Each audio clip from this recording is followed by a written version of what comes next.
सांगली कृष्णाकाठच्या लोकांना थोडासा दिलासा मिळाला आहे। आपण पाहू शकता सांगली कृष्णा नदीची पाण्याची पातळी सध्या 40 फुटावर आली आहे। आपण पाहू शकता आपण कृष्णा नदीच्या तीरावर आहोत। इशारा पातळी 40 असल्यामुळे सांगली पूरपट्ट्यात जे सकल भागात पाणी शिरलं होतं ते पाणी जैसे ते परिस्थितीमध्ये आहे।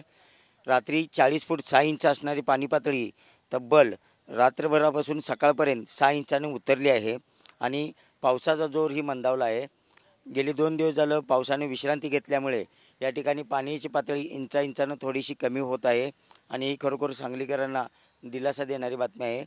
कोयना धरणातून आणि चांदोली धरणातून थोड्या प्रमाणात पाण्याचा विसर्ग सुरू असल्याने आणि पाणी आलमट्टी धरणातून खाली सोडत असल्यामुळे या ठिकाणी सांगली कृष्णा नदीची पाण्याची पातळी ही थोडी कमी होताना आपल्याला दिसत आहे।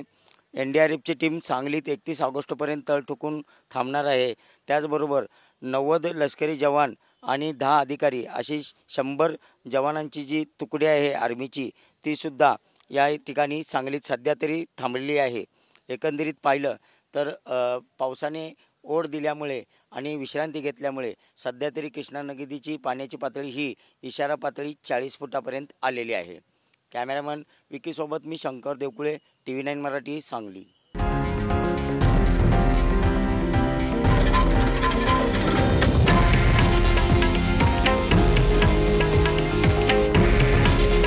हे आहे देशातील नंबर 1 न्यूज नेटवर्क आणि आपण पाहत आहात TV9 मराठी। काळजी तुमची, हित महाराष्ट्राचं।